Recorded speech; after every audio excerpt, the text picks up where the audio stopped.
Good morning. My name is David Verrill. I'm the Executive Director of the Center for Digital Business, one of your co-hosts for the day today.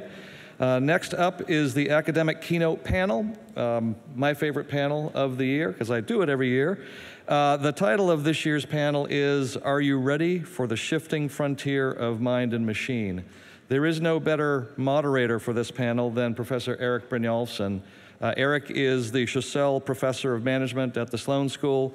He is the director of the Center for Digital Business. He's the director of the brand new initiative on the digital economy, which you'll hear a lot more about at the end of the day with Andy McAfee's closing keynote. And Andy and Erik are the co-authors of the New York Times bestselling The Second Machine Age. I will encourage you to welcome Erik Brynjolfsson to the stage.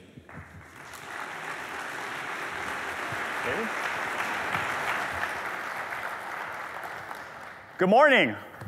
How are you? So, who wants to change the world? Anybody? Anybody want to change the world? A few people. Oh, just about everybody. Okay, good. So what does it take to change the world? What does it take to change the world? Well, Margaret Mead famously said, what it takes is a small group of highly committed people. Steve Jobs said that it depended on an insanely great vision. But here at MIT, we're going to take more of an engineering perspective. An engineering perspective. So I'm going to argue that to change the world, you really need two things. You need a power system and a control system. You need a power system because everything on the planet is made of atoms. And these atoms are held in place by some powerful forces like gravity and electromagnetism you learn about in your physics classes. And so it takes power, physical power, to move around those atoms and to rearrange them. That's what you need to change the world.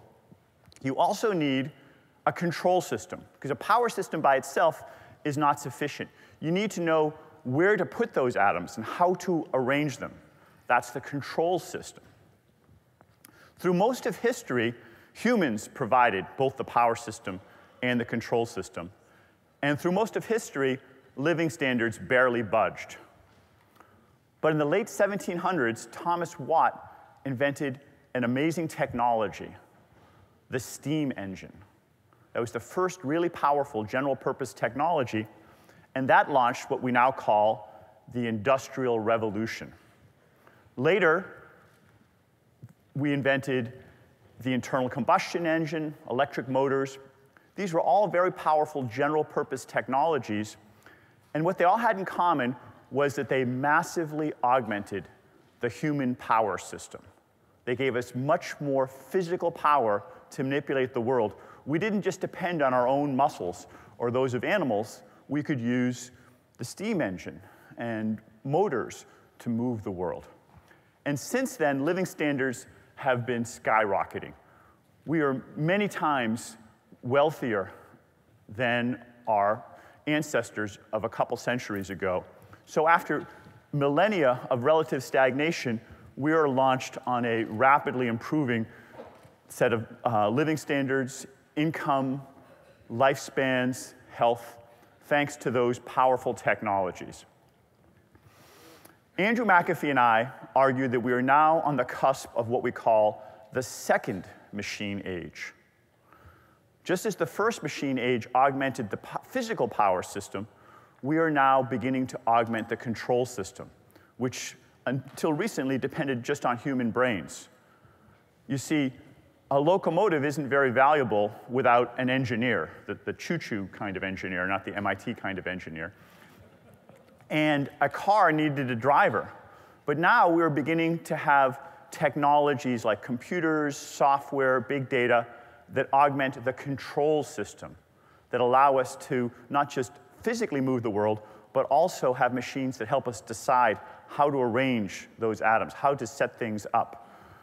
And those technologies are leading to wondrous changes like, yes, self-driving cars. Andy and I rode in a self-driving car recently, and we have one of the world's experts on autonomous mobility here in the panel who's going to talk about that. And we now are beginning to talk to our machines and expect them to understand us. I mean, just when I was growing up, that was science fiction. That was something that Captain Kirk did. It wasn't something that people did in the real world. But now we routinely take out our phones and talk to them. We kind of expect them to understand us. I have to say they're not that good at it yet, but we are at the cusp of a 10-year period where we're going from machines not being able to understand what we say to machines routinely understanding our spoken language and carrying out our instructions.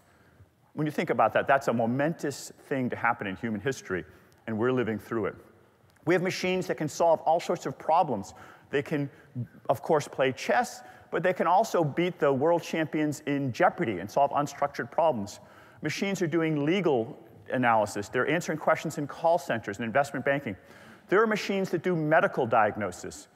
If Dr. Watson, IBM's supercomputer, is not today the best diagnostician in the world, I think Dr. Watson will be within 5 years. We won't be just going to a human for our opinion, but I think a lot of us will go to Dr. Watson for a second opinion, because Dr. Watson has scanned all the medical literature, and maybe soon for a first opinion.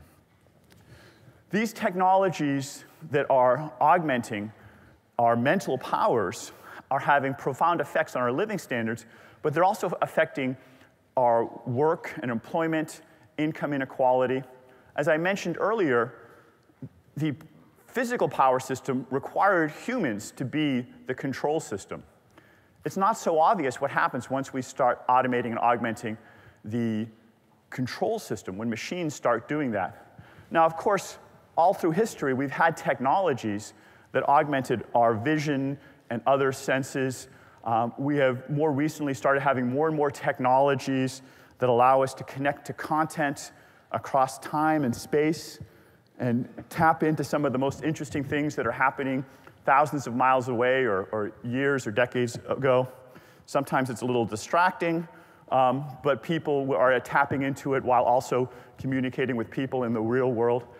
It's not exactly clear where this is all going to go and where it's going to end, exactly how augmented we're going to be as this thing plays out, and what the implications are going to be, not just for growth and income, but for employment, inequality, and all of our roles. Well, we're lucky to have here at MIT 3 of the absolute world's experts on these topics. One of the great privileges of being at a place like MIT is that we get to bring together these super smart people, and I get to have conversations with all of them. So I'd like to ask the panelists to please come on out here, and I will briefly introduce them because I know you all have the bios in the book. This is John Leonard, perhaps the leading expert on autonomous vehicles, especially marine autonomous vehicles, but he also is an expert, yeah, why don't you sit right there, on other kinds of robots, and we'll hear from him at the Mechanical Engineering. Sandy Pentland, one of the most cited computer scientists in the world, a co-author of mine. I've been on a few of his papers, but he recently turned 100 in the sense that he now has over 100 papers that have at least 100 citations each. And to have a paper with 100 citations is kind of a home run, so to have 100 is almost unimaginable, but that's the kind of people we have at MIT. And to his left is Tom Malone. MIT is a place filled with visionaries, but I think Tom is a visionary's visionary. He's the person who inspired me to get into a lot of this. He was my academic advisor when I did my PhD program. So we're going to hear from each of them. Why don't you guys take your seats?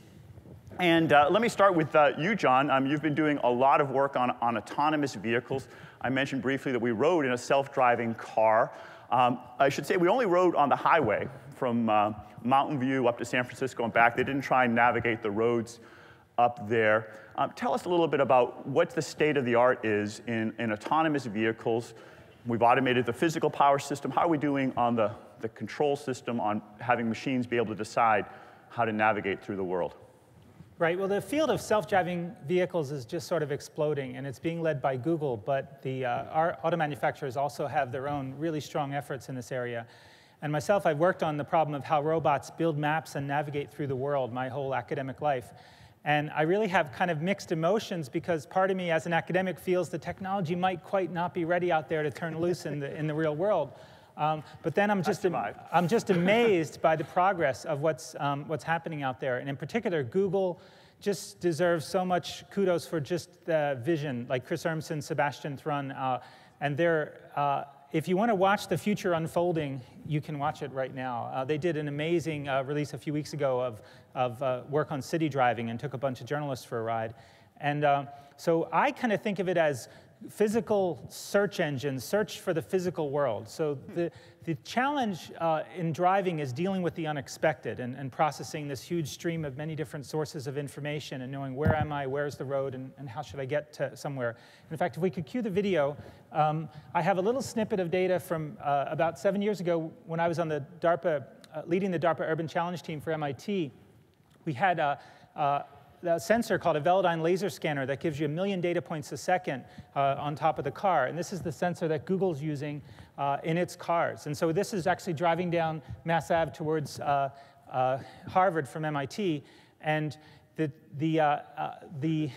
so the ability to sort of understand what's happening in the physical world and to predict what might happen next, say at a busy intersection, is really challenging for machines. But what Google have done is by precisely mapping the world, say in Mountain View, California, where they're focusing their efforts right now, by using very detailed maps, they can predict a lot of the expected things that might happen. They can localize themselves very precisely, and they can learn sort of the behaviors of pedestrians, cyclists, and it's pretty amazing. This car is like on the fly seeing things and figuring out what they are, yeah, so this whereas the Google car already had that stuff stored? Well, this is the sort of data that they're looking at. And so here, if you look at, for example, you'll see other cars and buses and buildings, and it's looks like people, yeah. Yeah, and people.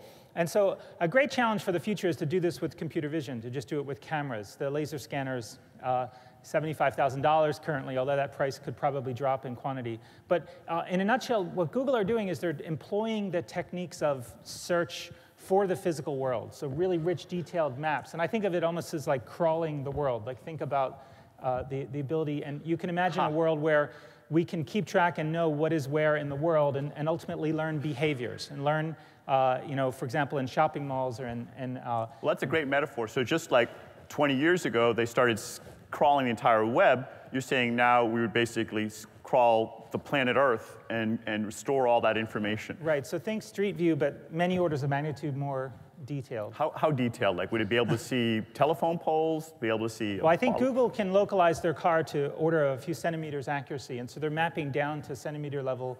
Now the academic in me then worries about what happens if there's a snowstorm and what you would predict from the prior map is obscured by snow. Not to mention the lawyer in you, right? Yeah. So I have these two visions of the future. One is that that Google is going to win, and that that their vision and bet is going to pay off by just this massive paradigm shift in how you understand the world.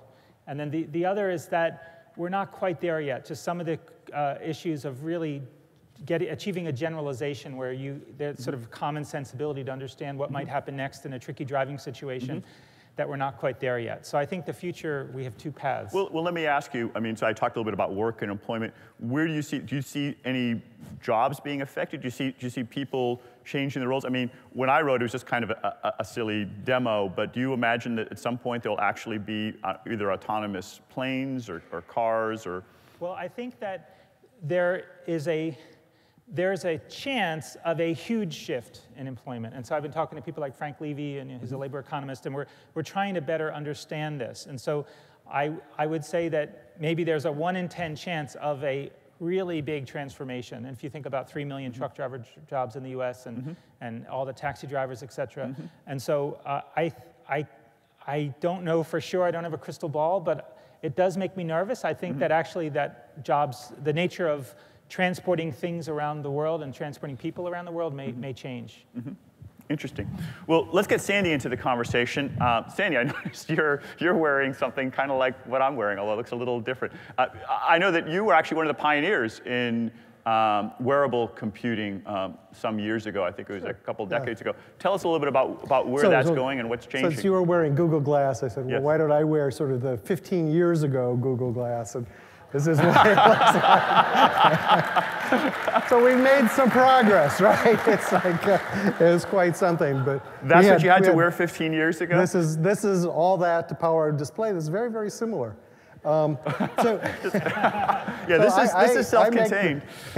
I make the technology mistake of being about 15 years ahead of time in many cases. So, for instance, one of the things I do is I'm on the advisory board, founder of the advisory board for Nissan Renault. And you may remember that Nissan made a commitment to have commercial autonomous vehicles by 2020. And we actually had autonomous vehicles on the road in suburbs 10, 15 years ago. But there's a problem. And I think the problem is, there are technology problems. The bigger problem is legal. Same thing with Google Glass, same thing with many of these things. You know, you can have the technology, you talked about a control system, but there's also a government out there, which is the representative of all the other people in their opinion, and is this going to happen over my dead body? And the biggest thing with, for instance, the cars that we built were that despite the government saying, oh yes, it's fine to drive this car, you know the first time it runs over a little kid, all hell's going to break loose. Same thing with this. 15, 20 years ago, we added little sparklers, basically, so you could see when it was taking pictures, and that's built into yours. It's like strapped onto mine. Okay, Glass. Because we had these big debates about privacy and what was the role of these sort of augmented things and what was legal to do. And a lot of the things that you see built into there were developed back then. And I think that that's one of these unforeseen things with this datafication of everything. So everything is becoming datafied. You can tell what's happening. You can tell where it's going. You can collect statistics. When we collect all this information, like John was saying, it's not in analog format anymore. Now it's digital, and once it's digitized, then we can manipulate it. So what's going to happen is the government and the law enforcement are going to look at that data. And so when you're driving along and you go 61 miles an hour, the ticket will be in your email before you even get back down to 60, right? That's a world you can live in. With this thing, if your little light burns out on your glass, the ticket is in the email, and on and on and on. You can imagine some very unpleasant scenarios. So one of the things that's happening is law is becoming digital and automatic. Well, I assume you're not advocating we get rid of all the laws. No, no. The problem is the way law has always been written is with slop in there, human judgment in there. And that human judgment is disappearing as everything becomes datafied. So we need to have a different way of dealing with the law, the consensus of people, as we bring these new technologies Because now it gets very, very precise. I mean, one of the things I was reading about, John, you may be familiar with this too, was with the self-driving cars, there are certain times when an accident may be unavoidable. So a tire blows out and someone swerves into your lane. At that point, the car has to make a decision what to do. Does it do its best to save the driver? There's a little boy on the right. There's a fat man on the left. There's somebody who's, quadriplegic. There's 5 other, and should it be doing some kind of a utilitarian calculus about how it swerves and where it does? I mean, most humans, when they're in that situation, there's no time to really think. With machines, you actually could, if you wanted to, have an algorithm. And what would that mean? What would that imply?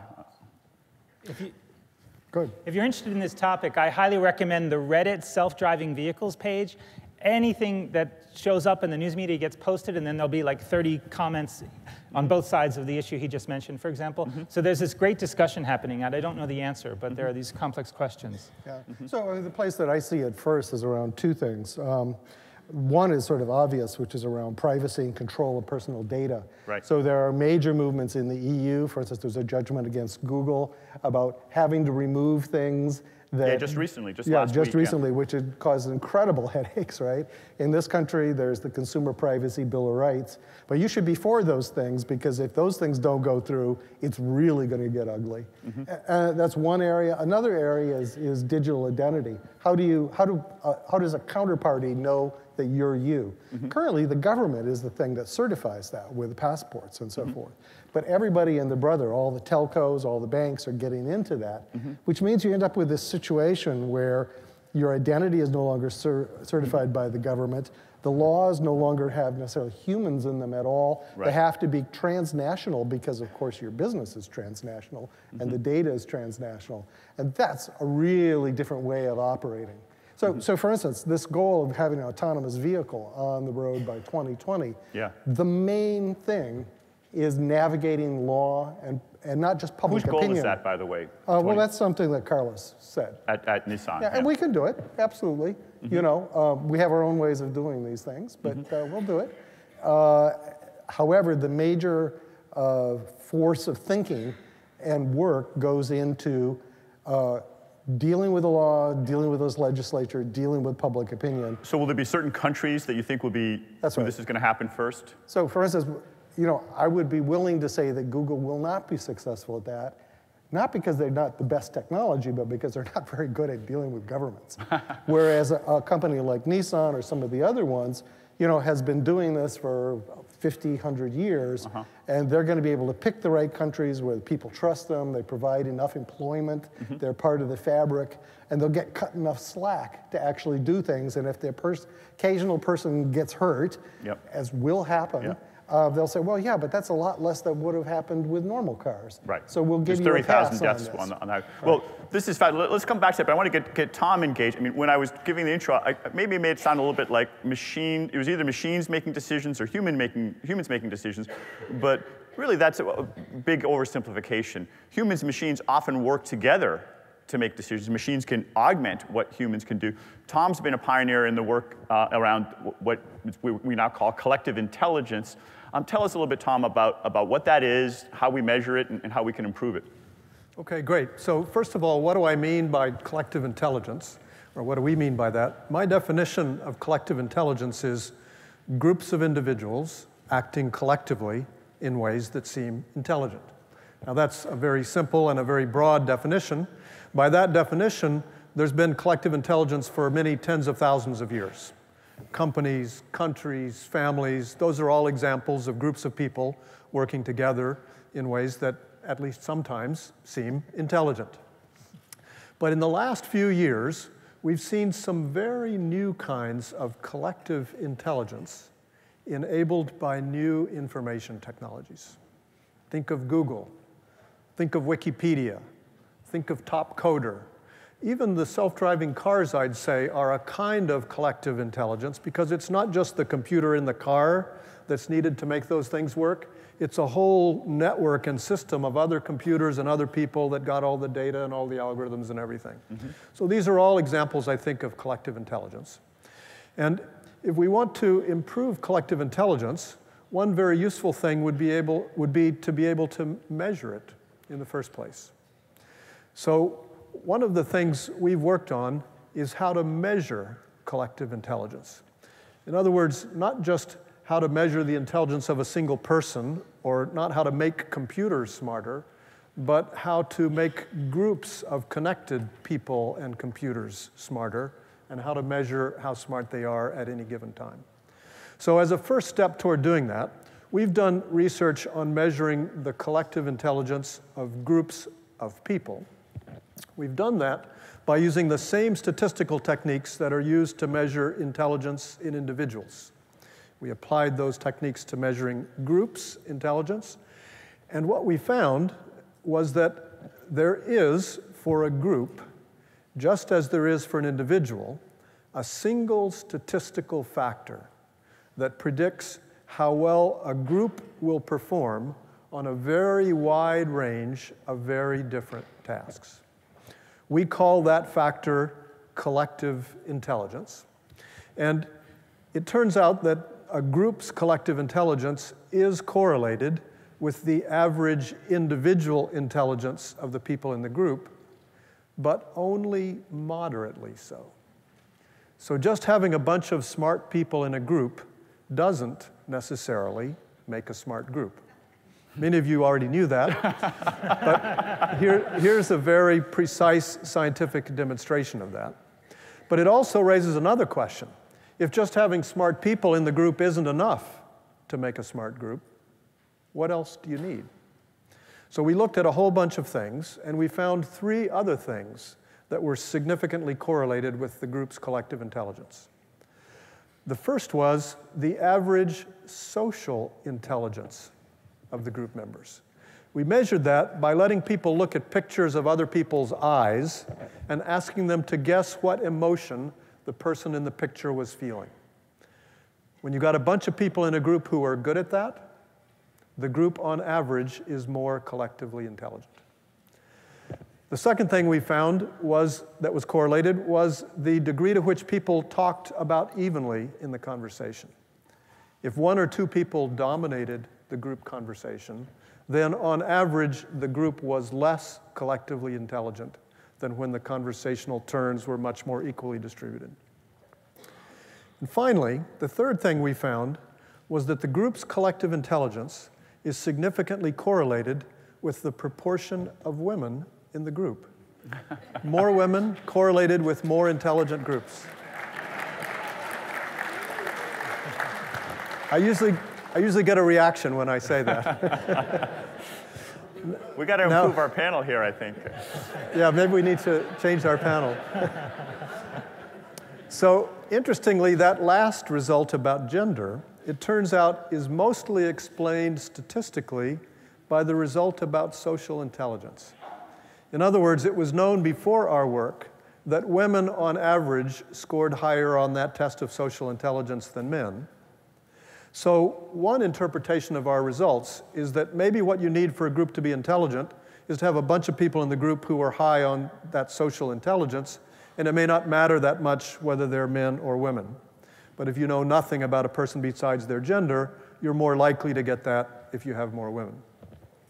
So what does all this mean for computers and information technology and how they can help make groups more intelligent? Well, one obvious possibility, and one I suspect we'll talk more about in the panel today, is that you can have computers doing some or many of the core tasks that the group is trying to do.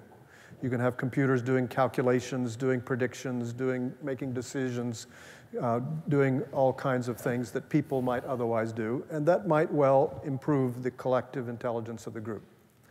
But I think there's another possibility whose potential is still underappreciated, and that is that we can also use computers to help people coordinate and collaborate more effectively with each other. In the case of Wikipedia, for instance, the computer is not doing anything that you'd call particularly intelligent, but providing a platform for intelligent humans to collaborate in a way that would never otherwise have been possible. The computers, in that case, are enabling a kind of collective intelligence that would never otherwise have been possible. So I think in the end, however we use the computers, whether they're doing some of the core tasks or whether they're just helping the people coordinate and collaborate better with each other, I think one of the key things will be to build computers that are easy for people to use, that have good user interfaces, and increasingly, as the computers are taking a more active role, to build computers that understand people and how to work with the people. In other words, what I'm saying is that I think to build better collective intelligence, we need to build computers who are not just better at what you might call cognitive intelligence, but also computers that are better at what you might call social intelligence. Tom, I'd like to actually, speaking of collective intelligence, I'd like to actually start drawing on some of the collective intelligence in this room, especially from some of the women, but everybody, if you could come up. Everybody. There are these special technologies in the front that will amplify the power of your voice. So please line up at the front. We'll have two lines here, and we'll continue with the discussion. But once we get some people up, we'll also go to questions from the audience. But go ahead, continue. I have another question, but you can let somebody. No. Go ahead. Go ahead with your. You want me to pose the question to the panel? Yeah, sure. I think you have a question for us. Okay. So the panelists agreed in advance that I would ask the next question. The other panelists don't exactly know what the question is going to be, and in order to ask this question, I'd like to actually show you an exhibit as well. So Erik and Sandy both had some cool props. So I'd like to ask the stagehand to bring out the special exhibit now. What I'd like to show you now is something that has never before been seen in public. I got special permission from a research group at the Computer Science and AI Lab here at MIT to show you, at least enclosed in this box, one of their most recent prototypes. This is a prototype of a very advanced neuromorphic nanotechnology-based computer that has approximately the general intelligence of a human being. So this computer has been done mostly in stealth research. They haven't focused on the physical actuators to be associated with this computer, but they focused on the cognitive parts of it. You can see the Ethernet cable coming out the front of this box here. When that Ethernet is connected to the internet, this computer has can do basically anything a human connected to the internet can do. It can read, it can write, it can play games, it can solve problems, it can compose music. Whatever a human can do, this computer can also do. The so-called Turing test. We wouldn't be able, if we were communicating, we wouldn't be able to tell? Completely passes the Turing test. It can do anything these people in this room, well, maybe some of them can do. And by the way, the same researchers that developed this computer also have a company in stealth mode, and they are confident that within 12 months, they'll be able to sell commercial versions of this computer for approximately $100,000 per unit. Now, of course, as most of you have probably gathered, what I've said to you just now is a thought experiment. There's not really a human intelligent computer inside that box. But the question I'd like to pose for the other panelists is, what would you do if there were? What should we do if we had today the kind of human equivalent general intelligence in a computer that people have talked and thought about for a long time? Wow. Panelists? John, you want to try that? Wow, that's a tough one. I'd want to put it to work to solve some of the world's great problems. You know, like I'd give it to the Gates Foundation and say, you know, use this to solve problems in Africa or something like that. Well, I'm afraid that the major barrier would be people afraid of what it would decide, and that the fact that it has human-level intelligence doesn't mean it has human ethics. And you're going to see a lot of sort of kickback. What that would mean, though, is that you could use it to automate a lot of commerce. So this sort of digitization of everything, feeding into an intelligent thing, ends up with no banks, no lawyers, maybe no bureaucracy in government, things like that, things that are more sort of automatic, and the rules have already been decided. Few professors, at least. That's right.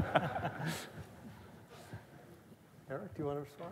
Sure. Well, the economist in me kind of thinks about this, and I really have of two minds. I mean, this means you could have a lot of work done by machines instead of by humans. Actually, $100,000 is a pretty good price. I mean, I don't know how long it would last, but it probably doesn't wear out that quickly. So we're talking many years of useful service. So we could be kind of in an abundance economy. About 65% of Americans are involved in mainly information processing tasks. So I would imagine that in principle, a technology like that could do the work of 65% of our labor force. So we'd have a lot more wealth with a lot less work. That should be good news, but I'm not sure it would be good news because our economic system is very much dependent on the way we earn money is by working. And if a machine can do it much more cheaply, I'm not sure I want to compete at robot wages for my professor job and all the other jobs that are going on out there. And we could have an enormous amount of disruption. And I think that this is a great thought experiment because it really crystallizes the fact that while in principle having powerful technologies that can do many things for us could and should be good news, in practice, it's going to require some huge changes in our economic system, our political system, the way we govern ourselves, the way we decide to allocate wealth and income.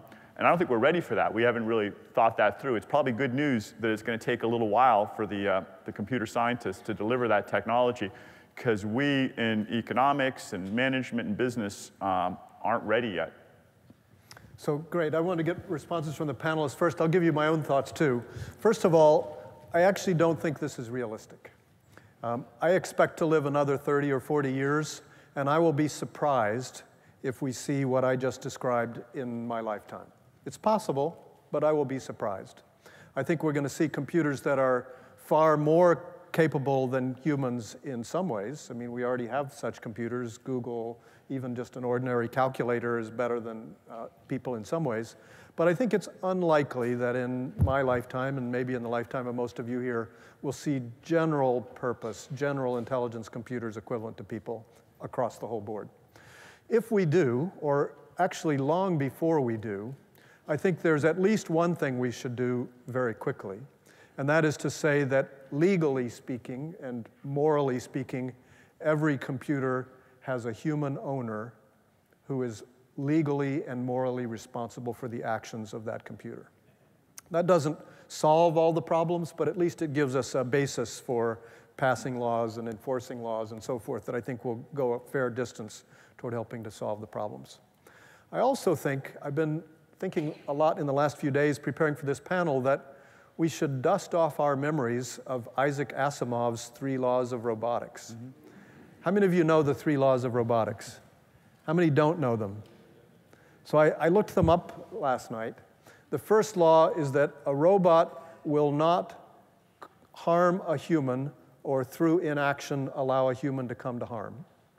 The second law is that a robot will obey orders from a human except in those cases where that conflicts with the first law.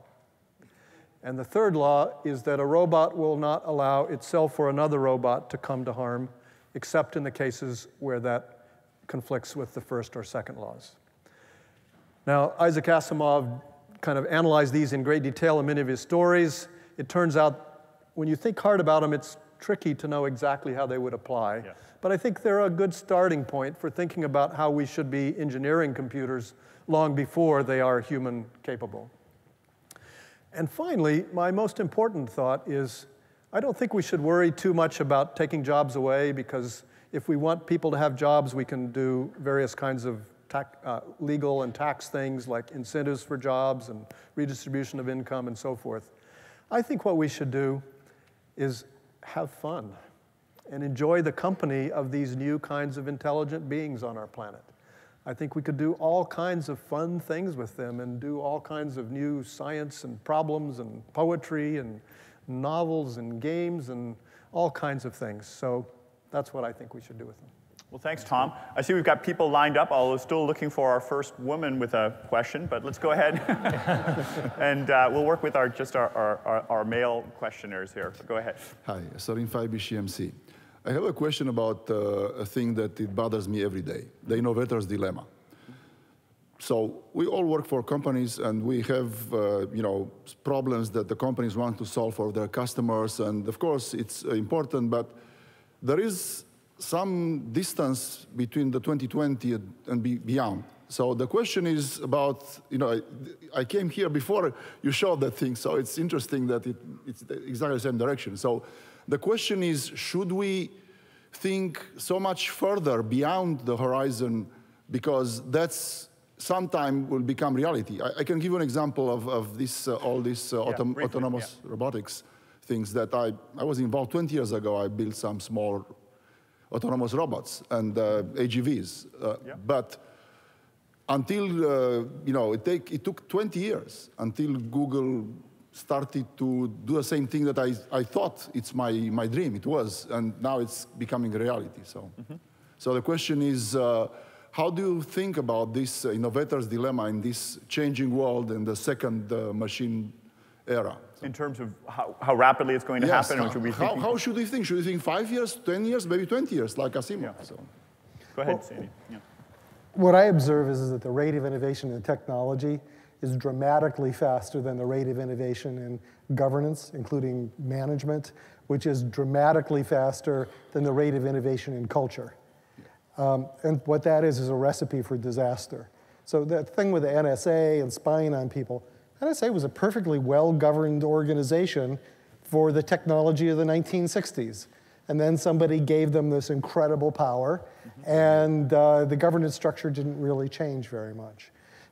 That is happening again and again. And what that means is we have the choice of either stifling innovation, which seems wrong, because we have a lot of challenges to our species, like global warming, population, et cetera, or figuring out how to make government and culture evolve faster. Typically, smaller things evolve a lot faster than bigger things. And so what you're seeing as a trend around the world, actually, is the devolution of big things into small things. There are 4 times as many countries now as there were 50 years ago. That's probably a really good thing, because that means there are 4 times as many experiments going on about how to live in these new things. And you could see that go up by orders of magnitude if everything was a city-state, where they could say, well, look, we're going to try and live a little bit differently and see how it works, and the cities would learn from each other. Well, I can see the benefit of that, Sandy, but let me just to consider the other side of it. You have all these experiments going on. What if some of them go terribly wrong? Somebody develops the self-replicating nanobot or whatever that affects other city-states. So it's sort of the same thing today, which is, except when we make a mistake, we make it at a national scale, okay? Yeah. And so they tend to be bigger mistakes. We can't catch them as quickly because the momentum of the government is so big. Yeah, you have to watch out for things that affect other guys. Yeah. So you need to have some sort of mesh between these things that is a mesh of liability and cooperation and also of learning. But I think there's no way of escaping the fact that we need to have government and culture also evolving faster. Radically faster than it does today in order to be able to deal with these things. Great. Let's take another question. Chuck? I'm Chuck Gibson. Thanks. Chuck Gibson. I work with Erik and Sandy, David Verrill at the Center for Information Systems Research, formerly CDB and IDE. My question has to do with a book review that appeared in the New York Times last Sunday of Sandy Pentland's book, Social Physics. I was enthusiastic when I saw it was reviewed, because I said, at last we've got one of the books that I'm familiar with, that I advocate, using big data, using analytics, reviewed in the New York Times Book Review. It didn't take me long to realize that I was reading something by the other side of the coin. That is to say, the enthusiasts and the enthusiasm today for big data, for what we can do with the technology, is not shared by all. And I'm going to ask you, Sandy, to comment a little bit on the review by Evgeny Morozov in the New York Times. He says, mankind to be human must be able to choose.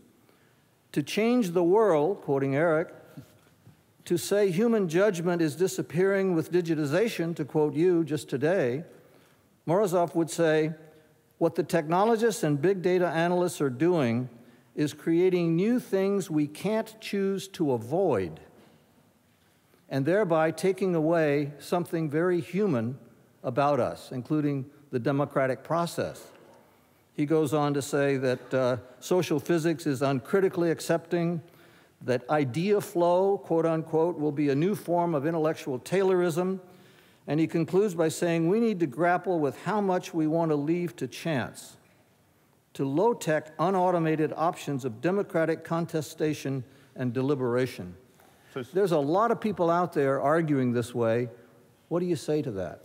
Well, first of all, that gentleman makes his reputation as a culture critic of the elite Eastern establishment. He's written lots of things like that before. He's essentially anti-technology, anti-change, anti-losing his privileged position to pontificate. And he lied. Fair enough, he's a messenger. He lied because he took things out of context and cherry-picked. What the book says is that there are better ways to organize ourselves through discussions with each other, to make sure that people are in the loop, to make sure that people are talking to other communities, and that is the source of rising GDP, of innovation, and things like that. It also, he obviously didn't read the whole book, talks about how we can best govern ourselves. So I run a group at the World Economic Forum. I'm on the board for the United Nations about how we can best integrate these things into our culture.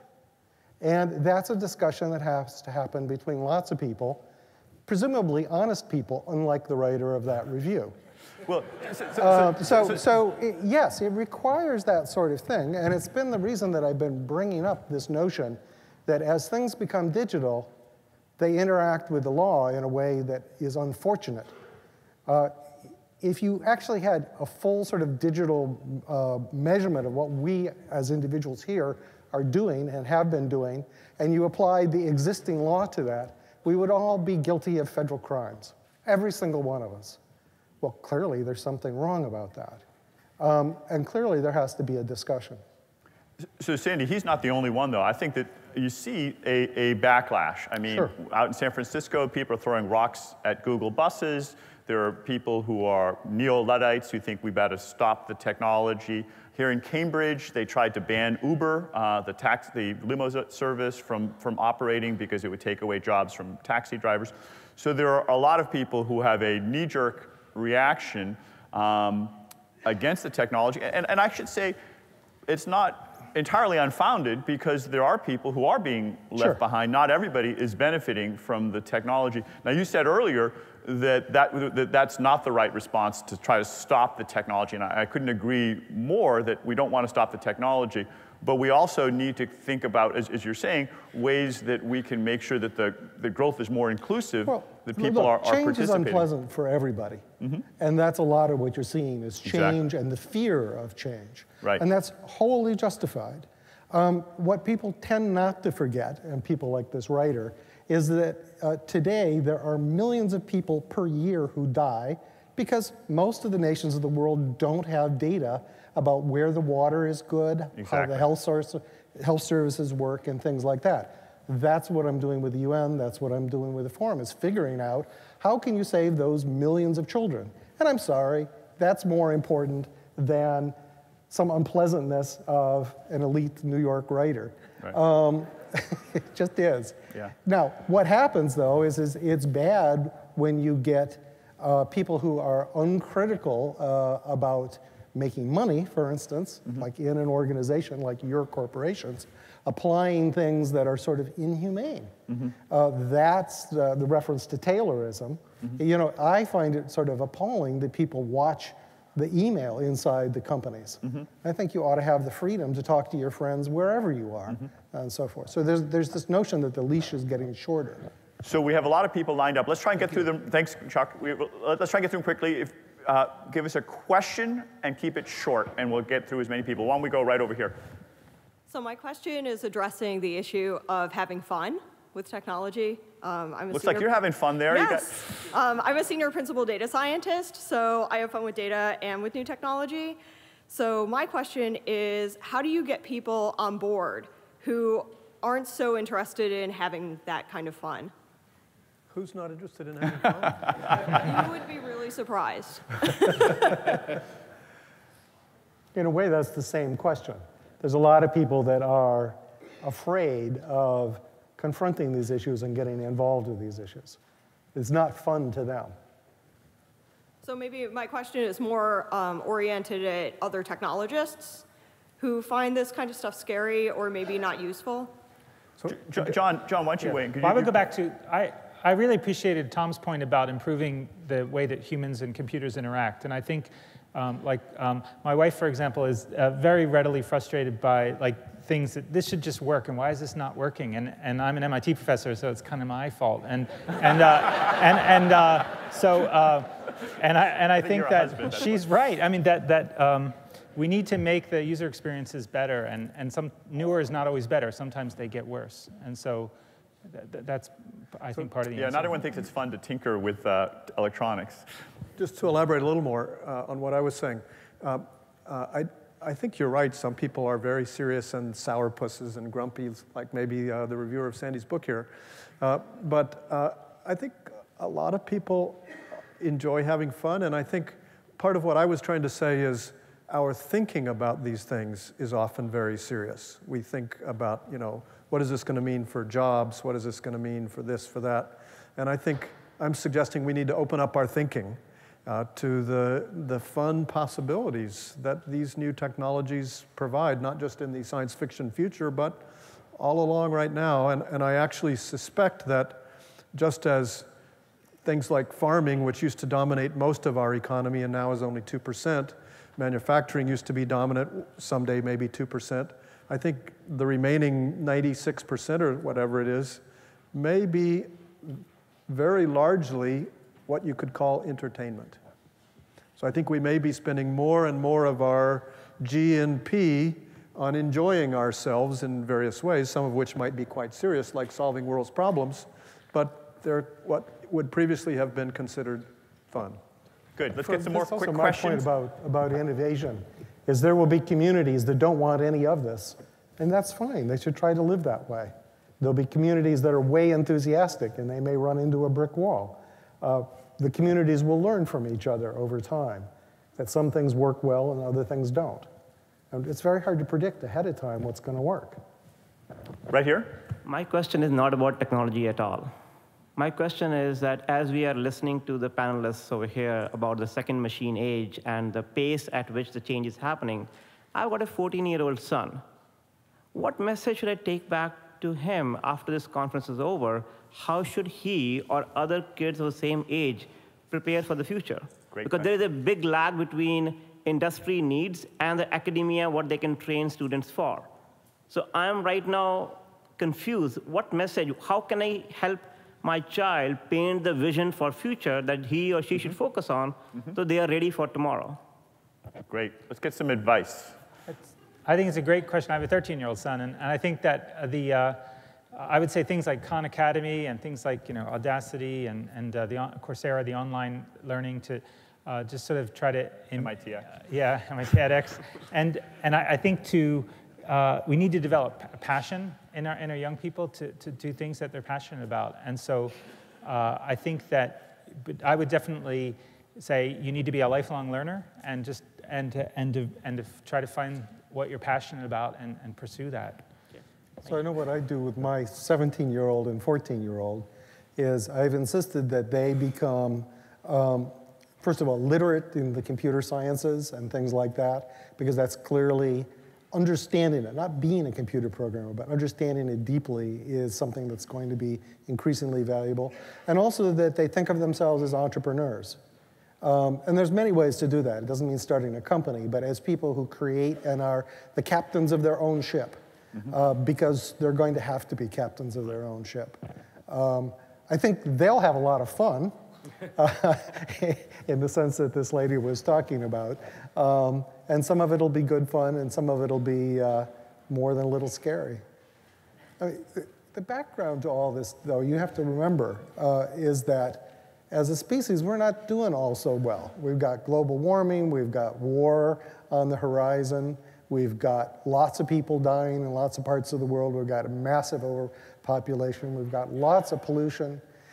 We have to solve some of these problems or we're not going to be around, at least not recognizably. And the price of solving those problems is innovation.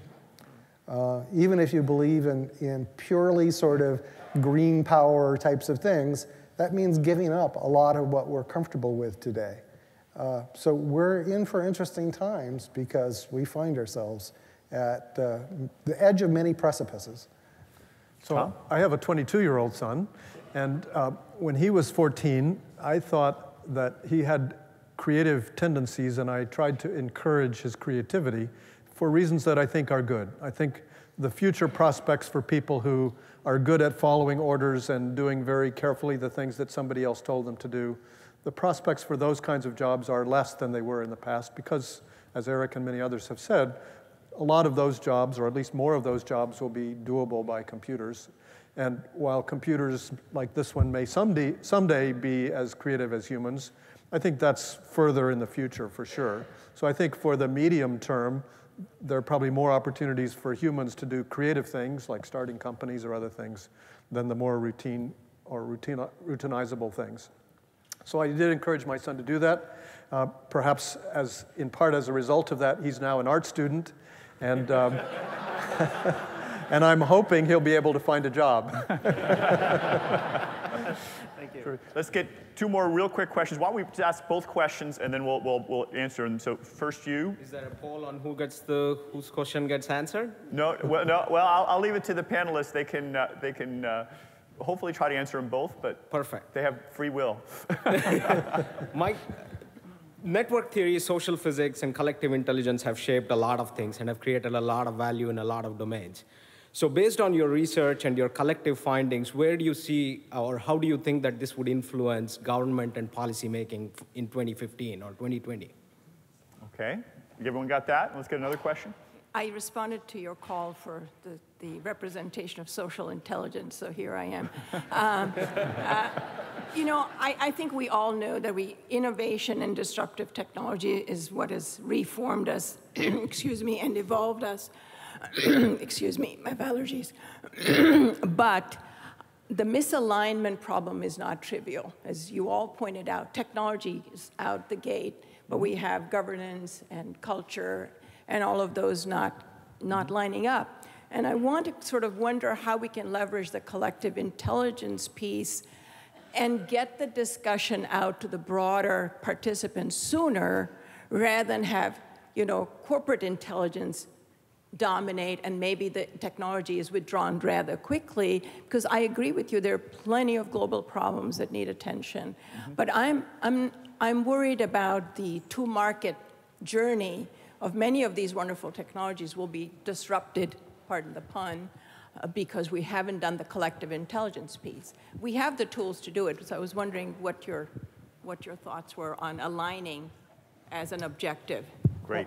So something about policy, I like both of these get to market. questions, because it's how do we govern ourselves to come to terms with these problems, possibilities, and things like that. And actually, that's the reason I study things like social physics, is to understand how you can get large groups of people to come to a compatible set of ideas about things. And Tom, I think, is in much the same boat. One of the main things is that you have to be much more systematic about including diverse opinions and keeping people in the loop. And that a lot of that can't be done electronically, unfortunately. At least that's what the data suggests. It has to be done I want to ask a little bit face-to-face about this. things. Tom mentioned about, you know, machines are very good at doing some routine information processing, increasingly cognitive tasks.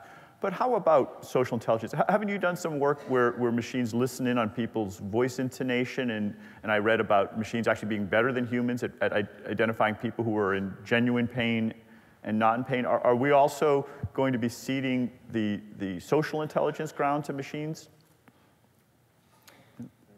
Either one. Well, actually, I'm aiming at Sandy, but Tom. We've done a lot on that area. Yeah. And actually, some of them are commercial. For instance, many of the big health insurance companies have the problem that their operators, the people, their coaches, don't catch depression and don't catch other sorts of things.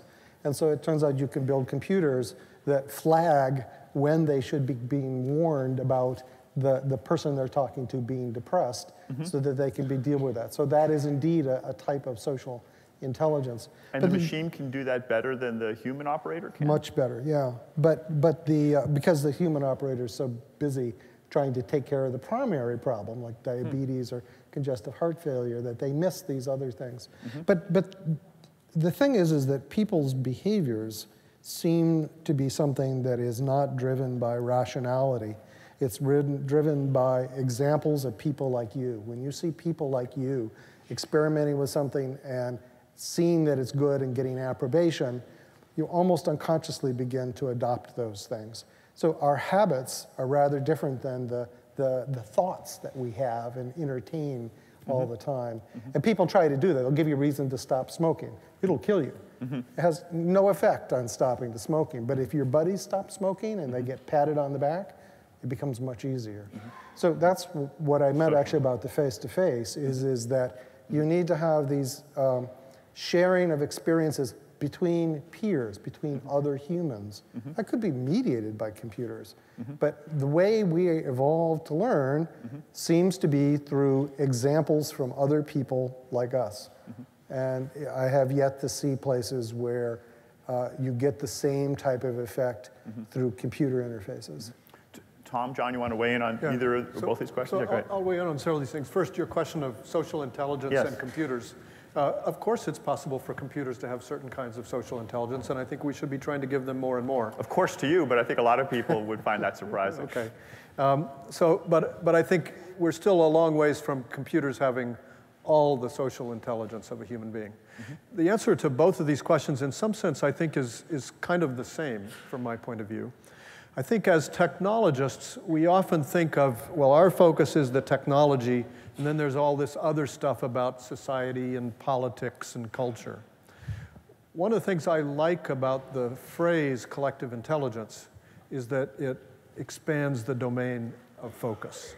It says that in a certain sense, we can think of all these kinds of collective intelligence. You know, a company is a kind of collective intelligence. A government is a kind of collective intelligence. In some sense, a whole society is a kind of collective intelligence. And increasingly, all those collectively intelligent creatures are really going to be composites of humans and computers. The programming the human part of that will be very different from programming the computer part. But I think to the degree we can expand our horizons and our domain of interest, we can talk about how can we program, or how can we engineer, or how can we grow and evolve these broader kinds of human-computer collective intelligences in ways that have desirable outcomes. Well, we're about out of time. John, did you want to weigh in on those? A lot of topics just came up in the past 2 minutes here. Sure. Well, I'll bring it back quickly to the policy example of yesterday. California's Department of Motor Vehicles released their regulations for self-driving car testing. It was kind of a watershed day. And I really want to credit Google and other folks involved that there really seems to be a potential that the policy can be developed. And it seems this is for this. You had the word testing in there, not just for, okay, right. So this isn't like they're going to let them loose on the road. Right, and there's a very interesting question. Tom mentioned about each computer having an owner, and there's a question of, if say a self-driving car, but there's a human that will take the wheel if something goes wrong, is the manufacturer liable or is the human liable? And Google seemed to be advocating for Google to be liable. So like it's the corporation, and the computers belong to the corporation, they don't belong to the programmer. Corporations are people, after all. So there's some. So if I were the CIO of a big company, I think the question of how the sort of legal ethical responsibility for what your computers do is an interesting question for the future. And also, I mean, imagine to really get the full economic benefit, you might want to have some cars that don't have any humans in them, you know, delivering packages or pizza or whatever, right? There's a lot of work to be done on this policy front, I think. I mean, the whole debate within Nissan has been that debate right there. Who's liable for this under what conditions? And the only sort of viable strategy that we can see is that there needs to be, again, a discussion where you start with unquestionable cases, where you know where the liability lies, and there's, even if it's a poor 6-year-old that gets killed, it's not, people are going to agree pretty much what should have happened and who's liable. Right. And then you need to experiment with larger things and get a consensus. Because if you don't have that consensus, all the laws, all the elites deciding to do things isn't really going to make a difference. Well, let me ask you all one closing question, then we're going to wrap it up. I'll start with Tom here, but all of you like to weigh in on, I guess that this panel is are you ready for the changing mind-machine boundary? Do you have some advice for the participants in this conference that would help get them more ready for the changing mind and machine boundary? I'll repeat the advice I gave already. Just have fun. I like that advice. Sandy? Think about the people around you. All right. John? Let's see. I guess it's not so much advice. For myself, in robotics, what Google are doing is so transformative, buying lots of the robots. It's like, it's try to figure out what Google is doing, what it means to me. That's my advice is I I don't know the answer to that question for myself, but I think that's a question for all of us. Yeah, and I think that's a good way to end up. I'm not sure any of us are truly ready, but I think that's something we all want to work on, and I think just thinking about what the issues are and understanding them is the first step towards being ready. So thanks very much to the fellow panelists for helping us prepare.